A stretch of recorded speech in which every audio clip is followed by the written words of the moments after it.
kind of the difference between performing music Mm. in the usual way, which both of us had decades of performing. I was an orchestral musician. I was also in jazz bands. Ramesha will tell about what kind of things he's done. So I did a lot of performing. And, when we come to Ananda, there's a difference in how we approach. We still perform and we try to perform well. It's not that we just chuck all of that away, but we definitely we approach it from a very different place. And so that's, I think, what we would like to talk about Hmm. today. And the first thing I'd like to say is that we talk about Ananda music, and one of the things that I find very inspiring to think about is Ananda music is the melodies, the lyrics, the sheet music, it's the actual music itself. But Ananda music is also the way that we do the music. I think of it sort of like, we've got specific communities. So Ananda could be Ananda Village, it could be Ananda Australia, it could be Ananda Palo Alto. But Ananda is also the movement of of joy. It's also the way we live. It's the lifestyle. It's how we live the teachings. So there's Ananda and there's Ananda, and there's Ananda music and there's Ananda music. So for me, one of my first experiences when I came to Ananda Palo Alto in 1998 was my first stepping foot in the door, but 1999 is when I took Kriya and moved to the community, and I was off and running. And one of my first times that I sat down with Asha, and at that point, I had been part of many different churches, and as a classical flutist, I was usually part of the whatever music committee, and I would offer to do benefit recitals maybe, and do my thing. So we sat and we talked, and she doesn't remember this, by the way, but it's been critical to my how I started at Ananda, because we talked and I mentioned some of those things, and she said, "Oh," and she didn't say another word. She didn't say, "Oh, you're a flutist." Ooh, nothing. She gave me no energy around the flute, and I was like, "Huh, okay." And at the time, there was another flutist in the Sangha, somebody who'd been there for years, and she played flute. So when we did the oratorio, she played the flute. Nobody even knew I was a flutist. And it was fantastic. It was the best way for me to start out. I thought that Asha did it on purpose. Like I said, she doesn't remember. I felt like I was on probation a little bit, like they were waiting to see who I was going to be. Was I going to be a musician who said, "Let me tell you, this is how to do it," But I didn't. And I just feel like that was one of the first big gifts that Master and Swami gave me, was the opportunity to go, "Oh," because I noticed it did. I was like, "Well, don't they care?" You know, aren't I special? And then kind of going like, "Oh, well, maybe I'm not." What an interesting thought. So that is just one aspect of it. And then, so I'll stop there and let Ramesha Okay. take over. Well, since you talked about how you came to the music, for me, it was completely the opposite. I went to Ananda Sisi for about, because I'm from Switzerland, for someone might not know originally. And I went for about 7 years to Ananda Sisi just as a guest. I went there to learn to meditate. I went there to just meditate. And I never told anyone I was a musician. It's not that I was trying to keep it hidden, it's just that it never occurred to me. I was there for different reasons. And it was only when I met her that, she spilled the beans, because she was so excited that I played violin and oh my goodness and this and that. So I ended up having to start learning music that I never played. I hadn't played the violin for 9 years, which she didn't know. So I had to take my violin out and get all the spider webs off it and play it. And that was really hard, actually. But that's how I got started. And then gradually I started to singing also the music. And so for me, there was never this thing that I go to Ananda to be a musician. It never even occurred to me. But an interesting thing is that what I noticed, and this is not necessarily a rule, but it happens very often that when somebody comes to Ananda, if they are already very identified as musicians, as they identify themselves very strongly as musicians, it's often very hard to help them see that Ananda is not a performing platform. You don't come to the Temple of Light here or your temple there. This is not the opera. This is not the symphony. You don't go there to perform. And Swamiji wrote this beautiful music not to give the Ananda musicians something to do. That's not why he wrote it. He wrote it because he was trying to inspire people. He gave us a way to help us be in tune, to help us be inspired, and to share it with others.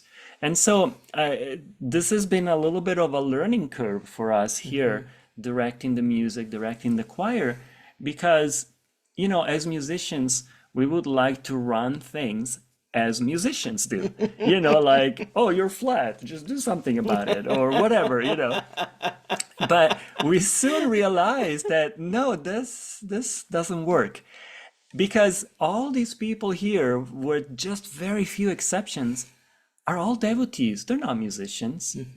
And if it wasn't for the fact that our founder, Swami Kriyananda, wrote almost 400 pieces of music, they probably wouldn't even be here to sing in this choir, you know? And so we had to shift dramatically all that and, you know, and figure out ways to ask people, ask of them things when we're singing together in a way that is more appropriate for them. And meaningful for them. Meaningful for them. So instead of saying you're flat, we say, why don't you put out your energy, try to project your energy out and try to really raise that. And that works well because that's their language. You know, that's exactly what they need to hear for that kind of thing. So anyway, I'm saying this because it's very easy for musicians who are already professional musicians and have done a certain career, have had a lot of experience. It's easy to come to Ananda and feel like, yeah, the music is okay, but you know, it could be done better. Yeah, from the musician's standpoint, it could be done better, but I honestly don't know if there are so many choirs around the world who sing with the depth and attunement and devotion that Ananda choirs do. And this is the great gift that Swamiji's training, you know, he trained us to do the music in a way that I don't know that it gets done that way in very many places around the world, honestly, because people are sincerely, we are singing our lives. Yeah. Every song expresses everything that as devotees we are trying to do and to be in every moment of our lives. And so people feel deeply. It's not just beautiful words, it's our lives. It's what we do. And so anyway.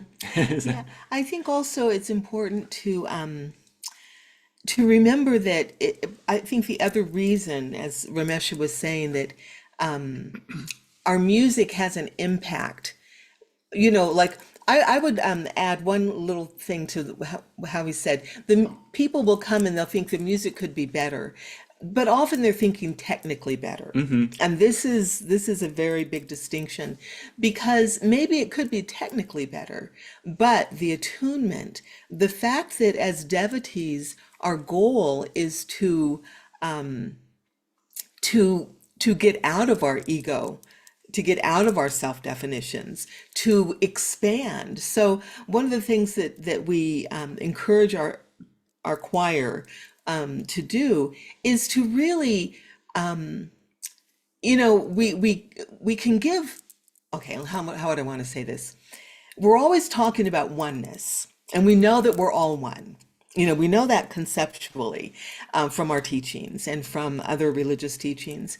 But when you're singing, you have the opportunity to experience that. When we're making music, not just singing, we could be playing an instrumental.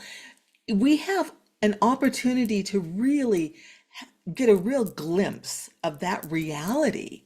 Because the more I get out of myself and we feel one another, we've somebody across the room who I'm making music with, I'm actually expanding my awareness to be part of them. And they're doing the same for me. So when it's not just that we're saying, oh, I'm going to get out of my ego, we're actually doing a practice that helps us know what it is to get out of our ego. The more that we're able to say, okay, I'm going to perform, but Master, you do it through me. Swami, well, Ramesha can really speak to this, you sing through me. You do it. I will do my part, but you are what's really going to touch people. And it's such a blessing. It's such a blessing. And that makes such a difference. And then people are really touched, really deeply touched when we perform. And it can be quite humbling even because, again, the area of music is a little tricky because on the one hand, you're trying to get out of your ego and your self-definitions, but then you have people coming up to you and saying, oh my God, that was so wonderful. But at a certain point, you really get, like, I'll never forget one performance we did up in Seattle years ago, where somebody came up to us after the concert and he literally said, this was the best evening of my life. And he was like, middle-aged, and we were like, okay, this was not us. This was not I us. have to be honest, my first thought was, get a life. But that's not you. You didn't do it. When somebody is saying something like that, in fact, we knew it wasn't even that great of a concert. Yeah. Yeah, sometimes people make comments that are completely, to us, seems like out of proportion to what we feel we put into the singing or the playing or whatever. And that's when you know it's not you. It can possibly be you. I mean, I remember this lady in Sacramento. Oh, yeah. It was Bhagavati, David Eby, and myself. We played an instrumental. I don't remember what it was. And during Sunday service there. And at the end of service, she came up and said, I've always been an atheist, but listening to your music today, for the first time, I believe that God exists. So when somebody says something like this, which is amazing, but how could you possibly think that you have anything to do with that? I mean, it's just so huge. Yeah. And I feel that is really what makes this music powerful, is when this inspiration is able to flow more and more freely, and touch people, like Bhagavati was saying. It's no longer about the music even. It's not even about you. It's not about any of that. It's about this channel that for a moment was open and people were able to receive something that came from a completely different source than you. And so, and I've this aspect of doing the music is personally to me the most exciting, really. It's just to know that I can go deeper and deeper and deeper in my ability to do this, and to just open more, a little bit more, a little bit more. And there's no end to how deep you can go. You can know a song inside and out and having sung it a trillion times. It doesn't matter. you can go deeper in how much you can let God flow through. And that's all that really matters. It doesn't matter that, Yeah, yeah. yeah. Yeah, another aspect of it, speaking of going deeper, is the lyrics. You know, Mm, Swami called it philosophy and song. And wow, you know, one of the things that I've experienced is that if there's a song that I still stumble over the words or I get the verses mixed up or something, what I've usually found is that that means I haven't gone deep enough in what it is that the song is mm. saying, what the meaning is. And once I do, when I've really gone deep with songs with that, it's like, oh my goodness, no wonder. You know, it's, and so this is something that I encourage you to do. You know, if you're singing a song, at a certain point, maybe you know it fairly well, or maybe you're still learning it, but take it away from the music for a moment and just look at the poetry of the words. Think about what it's saying. I'll tell you, one of them, you know, the song, it's a children's song, Guide Me, Lord. Guide me, Lord, throughout this day, in all I do, in all I say. Tell me when I go astray. Hold me in thy light. Help me see that happiness comes not with wanting more, but less. Teach me all my friends to bless. Hold them in thy light. Now, imagine being 5 years old, and that's what you learn to say at the beginning of your day. Well, imagine being, you know, grown-ups if we start each day saying, Guide me, Lord, throughout this day. I mean, it's the whole spiritual path in a little 2-minute children's song. And we've got close to 400 like that. It's an amazing, amazing wealth of blessing. Yeah, there's really there's no end to how deep you can go in this music. It's if you make it part of this of your spiritual practice, Mm. which it is, then there's no end. I have to chuckle sometimes. I haven't heard this very much lately, but a few years ago, somebody here at the village, somebody who's been here for decades, actually, I won't mention who, but this person came up to me and said, "Oh, I wish I would like to come back to choir, but you know what? I'm just tired of singing the same old songs, like Life is a Dream." And I was like, wow. To me, saying that you get bored singing one of these songs is like saying, I'm getting bored of doing Hong So. Well, guess what? It means you're not going deep enough. That's the only reason why you're getting bored. Because if you go deep, there's no way on earth you're gonna get bored. And but you have to really put in Mhm. the right energy, the right attitude. It's like everything that we do. It's like the purification ceremony. It's like meditation itself. The What are you gonna ceremony of put into light. the ceremonial? I mean, so what you put into it is very important. Mhm. And in terms of going deep with the music, with any chant that you Oh, have, I talk about this a lot with Anju, but when you chant, uh, chants are repetition. So if you don't go deep, yes, it gets boring because it's again, Lord, I am dying. How many times do I have to say this? But but if you go deep, all it takes is for you to chant it 2 or 3 times, and you're just getting how deep and powerful hmm, that is. yeah. And so, anyway, I don't remember why I got to this. I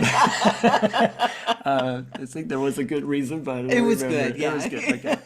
Um, yeah. Okay. So, well, I don't know. I just realized that in the outline, Nara and Kalamali were saying that maybe there might be some time for some questions. So I don't know if you would Yeah. like to ask any questions or if you would like us to, you tell us. Keep rambling. Yeah, no, I think sometimes people will write them in the chat and then we'll read them for you. Okay. Oh, okay. But since I wasn't here to introduce you, I have to add my 2 cents to these dear souls. I just want to say that if you ever have the opportunity, I know John has, I don't know if he's still here, but Yes. to see these souls perform as channels, it is otherworldly. It's like being in a space where heaven and the angels come to make music with the devotees on earth. And especially sometimes you'll see the instrumentalists, and both of these souls do it, either like violin, guitar, flute, they know many instruments, but you'll see the moment where they're completely gone. The sense of little self has left the building, and it is only music coming in. And it's like God, that's what the people are feeling as God's presence. And these two souls to come and share this with us is, we're very honored. And there is such a place for music in Australia, and to have this talk forever where we can have this to give to new people that come, it's an honor. Like, it will really make an impact here. And it just feels like Swamiji wants music here Yeah. so much. And I think it will really help people in Australia. And I know New Zealand, we've got Alexandra here, but it is going to change the world, you know? And I know there's quotes about that from Swamiji. Yeah. Um, Yes. Yes. And then, sorry, you guys are so inspiring that it reminds me of something that I just have to share, because it's got to do with Arati. And you were saying, you know, how music changes us, and we don't often realize the power of Swami's music. And when she used to listen to oratorio to fall asleep, because she has trouble sleeping sometimes. So she was listening, and then she goes, "Mom, I see the light here." And it was from the oratorio, just listening Wow. to the music. Wow. Wow. Wow. Wow. It's a really good reminder of what it, like you both have shared about the importance of it on our path. It's a huge part of our attunement. So thank you. Yes. Yeah. Wow. That's amazing. Wow. So we do I have was just, no, we have a question here. So we've got, what feels most wonderful for me about playing Ananda music with other musicians is the sense of community and connection and the vibration. It feels like deep spiritual friendship. And that is a perfect, yes. Sorry, Yeah. I think Lisa, were you trying to share something? oh, I was just noting as Ramesha and Bhagavati are speaking that you know, they just bring such joy to the music. Even in the most maybe melancholy, you just feel the underlying joy from Swami and Master. And we've never sat with them in one of their webinars before. And it's here too. I mean, everywhere they go, they bring their joy. And I actually did think of a question, because you're such deep musicians and deep devotees, of course. But I thought, well, how for you each personally has your relationship with the music and your expanding spirituality in the music spilled over into the rest of your life off the stage, so to speak? Okay. I've got one. And it actually came through that little Guide Me Lord song, because we had a group of what we call next wavers, young people who were going to sing that song in a Sunday service maybe 5 or 6 years ago now. And I was kind of rehearsing them, but I kept getting a couple of the words turned around. So I was on my way to town, and I was just rehearsing it in my mind so I could lead them correctly. And I went over it and over it and over it and over it. And then at a certain point, the song I just kept singing it, because it was just, I was thinking about what it meant and what it said. And finally, I just burst into tears, just tears of joy. And it was like, just like the whole universe opened up. And I realized, the way Jeannie put it is like, each of the songs, Swami brought it down from super consciousness and brought it down to us. And then if we go deep enough in it, it's like a portal back up into super consciousness. So I had that experience. And that got me really tuning in more to the children's songs. And when I was in treatment for cancer and there were some rough moments, I would tune into, we tried to sing every day, um, even when we were doing the bone cell transplant. And, sometimes I could hardly hold my head up, but it was being able to grab onto even something super simple like a children's song and just use it, and so that was one way that it very much spilled over into my life. And I just preach those children's songs to everybody I can because they're so powerful. When she was in treatment, we were in Sacramento for 2 months, and because singing has always been something that gives her a lot of joy, so she was determined to do that every day. And we did that every night. We sit down and sing something together. But when she was really in the thick of it, she was very, very tired and not feeling well. And we would start singing, and she would just literally fall asleep in the chair. And I kept singing, and then I had to touch her to make sure she was still awake. So, okay, let's sing. But she did it. She wanted to do it every night because it was very, very important healing, to her. yeah, Very yeah. healing. So what's your experience? Well, for me, I don't know. The thing that comes to mind is the time that comes that I prepare for the oratorio, which we do every year. Kalamali mentioned the oratorio and this beautiful masterpiece that Swamiji wrote of basically the whole life of Christ in music. And I always sing some solos, and I pretty much sing always the same ones every year, more or less. And but for me, it's a really deep time leading up to the oratorio, because I sing the songs, I practice them, but I mean, I don't practice them so much from the perspective of technique, because like I said, I've sung them many times, but I feel like I can go deeper and deeper in. I often sing songs where basically I'm Jesus. I'm saying the words that Jesus said. And so I try to go deeper into trying to feel what he could possibly have felt when he said those words. And I ask him to guide me, and I just want to say these words with the energy and with the experience that he had. And especially there are two songs towards the end, Let This Cup Pass From Me and I Will. Those are two songs where Jesus is in the Gethsemane before he's crucified, and he tells all. And these are really powerful songs, and I never feel like I can do them justice.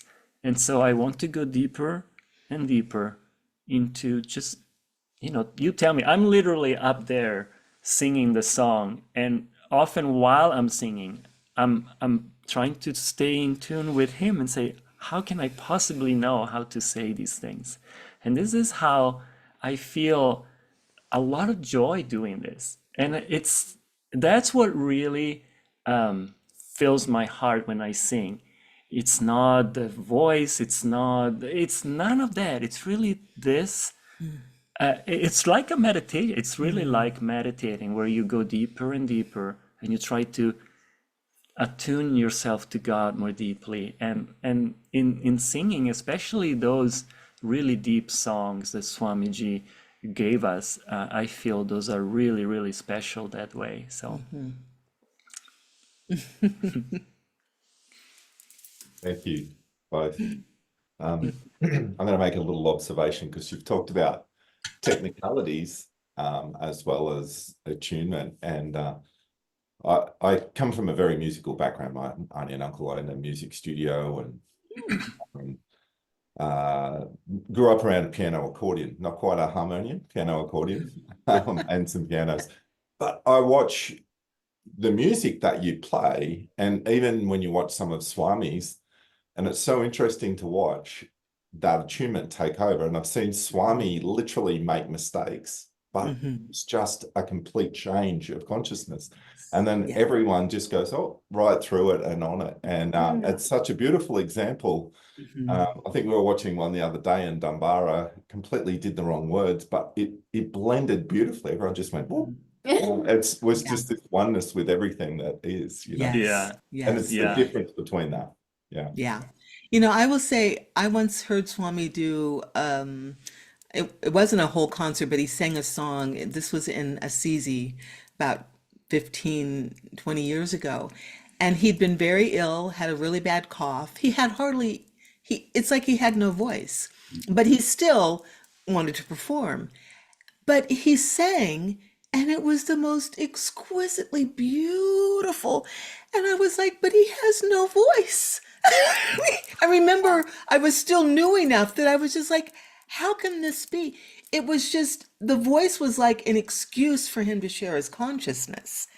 So we just got bathed in the consciousness, the beauty of his consciousness, and whatever the beauty of the song, but his voice was completely immaterial. It didn't matter. I'll never forget that. So this is exactly what you were just saying, Nara. yeah, yeah. I remember one time, Kalamali, maybe you were there, when we did the oratorio at Forest Lawn in Los Angeles. I don't know if you were already. I wish I was there. I think that Maybe was it was a before little you bit came to, before, a yeah, little bit before your time, maybe. yeah. But Swamiji was in Los Angeles to do a book launch. And then we performed the oratorio at Forest Lawn, which is the cemetery where Master's body is. And I think he had some issue with his hearing aid or something. But anyway, he ended up singing a few solos, and at least a couple of them, he was completely off key. He was just singing something else. And then maybe a few weeks later, I think it was, we went up to the village for his birthday, and we were all at Crystal Hermitage. And it just happened that for a moment, he and I were sitting in the dome, and for a moment, everyone else left. It was just the two of us. Very strange, because it was very rare. And in that moment, he turned to me and he said, I'm so sorry I sang so poorly in Los Angeles at the oratorio. And I said, oh, but Swamiji, the consciousness was amazing. Who cares about those notes that were not perfect, and he just smiled, didn't say anything. And then people started to come in. So the conversation was over. But I'll never forget how he smiled, when I said that. It was almost like he was testing to see, what are you going to put what is really important to you. So anyway. What a beautiful gift. And I think it goes back a little bit to what Lisa asked before. What a beautiful lesson in life, isn't it? Yeah. We have all these off notes that we go out throughout our days, but it's the consciousness behind everything that we do. It's such a Exactly. beautiful gift of a lesson through music that we can all live by. Yes. Yeah. Yes. Yeah. I still Yeah. appreciate that metaphor Jyotish gave for community, and how you can be singing the music, but if you're over here in a different octave, the harmony of the piece as a whole has changed. And he said, yeah, you can be sharing the teachings over there, doing your own way, but if you're doing it with the whole of the choir and the group in the same key, how much more powerful and uplifting it is for the world. And anyway, I've always thought that was an amazing metaphor That for is a beautiful metaphor. building Yeah. community. Yes. Yeah. Yeah. Definitely. Well, and we could do a whole nother Yes, please. satsang on this. Because one of my That reaction, Kalamali, you got to watch her because she'll just keep reeling you in. If you say, of course. Kali's like, yeah, okay, when are we doing it? Yeah, I'll be on So I'll Babyfield after this. I'm going to mention this one as something to talk about more in future, but it's related to this because one of my favorite, you could almost call it a passion project, is, Swami would always say, for beginning communities to have a choir. And so I would often think, why? Well, really, when you think about it, everything that happens in a choir helps you build community. And like I said, we're not going to go, I could spend 15, 20 minutes on that, easily. But Oh, more. more, yeah. So we'll save that for the next the next song. But it's so true. It's just critical for community. Thank you both. This has been incredible. Really, I don't know that you all realize that, but there's so much power and joy that's come through you. Oh, It's very inspiring. Yeah. thank you. I I'm love very Anju's fortunate. comment that I don't think I love Anju's comment here. Oh, Somebody Oh, read. Yeah. Singing and playing Swami and Masters music is totally changing my life. I'm feeling tired. I sing and play my harmonium. It uplifts me. Also, my consciousness is transforming, and having lessons with Ramesha is helping to go deeper into the chants and music.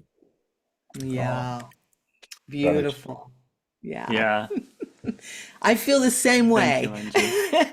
Can't tell you how many times I've headed out to choir and I'm in a crummy mood and I'm Yeah. not sure yet. And then it's like by the time you leave, it's like you're just flying on bliss. Yeah, you know already. So you just, okay, I'll just wait 5 minutes after the beginning of rehearsal, and then it will be fine. And it's so simple. Such a simple Yeah, thing to turn on the music and chant yeah. Yes. feelings. I honestly don't remember one instance in my life where this music didn't help me Yeah. get out of a bad mood, Yeah. honestly, Yeah. or whatever was going on, Yeah. Yeah. Yeah. Well, know it's been this. our great joy to be here. It's so Thank you fun. all. I'm completely recovered from Rajasi Day now. Yeah. Go into spiritual renewal week. Thank you they made time for us, everybody. They're like the key elements of the music during that week, and they still made space for this. So we are very fortunate, very, very fortunate. Well, Yay. thank you for inviting us, and Yes. nice to see you all, and have a wonderful rest of your Sunday. We'll look forward to seeing you in person someday. Sunday. We'll be there for Swami's birthday, most of us. Great, 2026. Okay. Wonderful. Great. Wonderful, wonderful. Thank you. Thank you Blessings. both. Thank you, everyone. Bye-bye. Let's send ohms to them for their Yeah. seva this coming chapter, and Lisa and Tim, who run the temple and a billion other things. Oh.